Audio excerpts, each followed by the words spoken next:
Iranian-linked hackers have claimed to have breached the devices of former Israeli Defense Forces chief Herzi Halevi. Hackers group Handala claimed they collected over 19,000 confidential images and videos from Halevi's secret meetings. The group, on its X handle, published several videos and photos showing Halevi touring military bases, holding briefings and meetings, and working out in his office. Several photos of the former army chief's family life are also published, along with the ID cards of Halevi and his wife. The hackers group said, and I quote, "All your top secret facilities, crisis rooms, maps, and even the tiniest details of your command centers have long been like an open book to us." According to the Israeli media, it is not the first time that the Handala published the contents of devices of Israeli officials. In the past, Handala claimed to have hacked the phones of former Prime Minister Naftali Bennett, former Justice Minister Ayelet Sheikh, and Prime Minister Benjamin Netanyahu's Chief of Staff Zachi Braverman.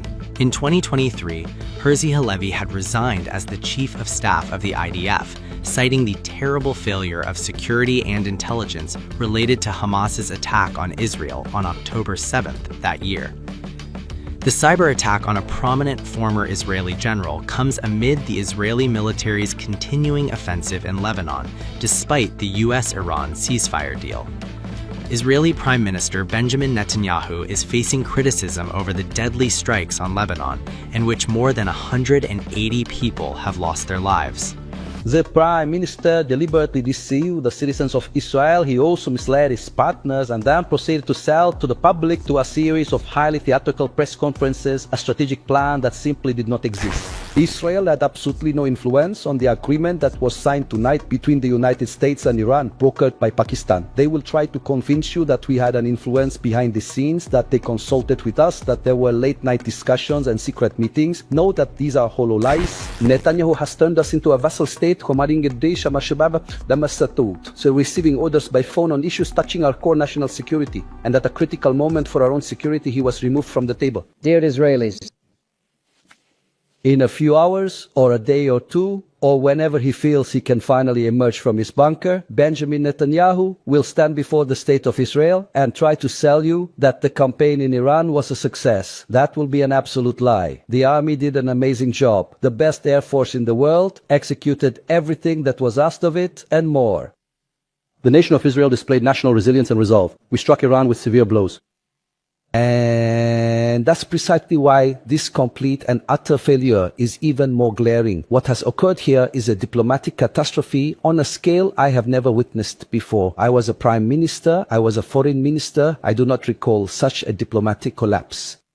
Netanyahu led us to strategic collapse, no less. There was an appalling combination of arrogance, irresponsibility, lack of planning, negligent staff work, no home front care, and lies sold to the Americans that damaged trust between our two countries. A military success that turned into a political disaster. I know that these are difficult things to hear, but they are being spoken with genuine anger and a deep, real anxiety. Considering all the possible outcomes, Netanyahu has brought about the absolute worst result. The regime in Iran was not defeated. The nuclear threat was not removed.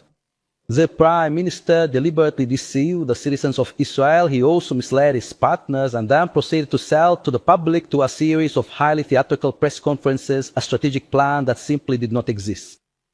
Israel had absolutely no influence on the agreement that was signed tonight between the United States and Iran, brokered by Pakistan. They will try to convince you that we had an influence behind the scenes, that they consulted with us, that there were late-night discussions and secret meetings. Know that these are hollow lies. Netanyahu has turned us into a vassal state, so receiving orders by phone on issues touching our core national security. And at a critical moment for our own security, he was removed from the table. The entire world witnessed this. The entire Middle East saw this. When it mattered most, Israel's government was downgraded from a strategic ally to a mere damage control contractor. This government lost the Democrats in the United States, lost a large part of the Republicans in the United States, lost Europe, and missed a golden opportunity to form a military and strategic coalition with Saudi Arabia and the Gulf states. It's time to finally truly admit the honest truth. Netanyahu has completely and utterly lost his mind. Israel needs experienced leadership, but he's already close to 80 years old. Far too many years in power have dragged us from one disaster to the next. This time, he dragged us and pushed the United States into a war without any clear political vision for how to end it. The Americans side in securing a ceasefire. If not, what would be your alternative in the situation we find ourselves in today? I would not have reached this current situation because 3 weeks ago I already presented a political plan on how to end it. I wouldn't have. You don't go to war without a political plan, without a political team. What we have witnessed over these past 6 weeks is truly an incredible display of strength from both our military and our society. We have an air force that is widely recognized as the best in the entire world, and our intelligence services operate with truly unmatched capabilities, a military that fights with exceptional bravery and professionalism, and a nation that remains strong and incredibly resilient. President Trump and his team have their own considerations, and that's perfectly okay. But from Israel's perspective, this is not the desired outcome. The nuclear program still possesses a threat. The ballistic missile program was not obliterated, and we have replaced an 86-year-old Khamenei with a 56-year-old Khamenei. The regime in Iran is a terrorist organization that is holding an entire country hostage. Israel should have built right from day one a Middle Eastern military coalition against it, including Saudi Arabia, the United Arab Emirates, Bahrain, and other states. This conflict should have been brought to an end by means of a regional conference, which would present an alternative vision in opposition to Iranian terror and would have advanced President Trump's proposed plan for Gaza. However, that outcome did not materialize. That is what should have happened. This is what will happen under the next Israeli government. And to your question, those brave young Iranians took to the streets last January because of economic reasons. So I think, and I've been saying this since October 2024, that what we should have done is hit the infrastructure of Iran in order to make sure this regime doesn't last economically and therefore doesn't last at all. This would be a great way to help those Iranian people and for a regime change, and this is what we should have done. I would say the following. Again, I'm not going to criticize or refer to President Trump's conduct. I will say the following. Israel is an independent country.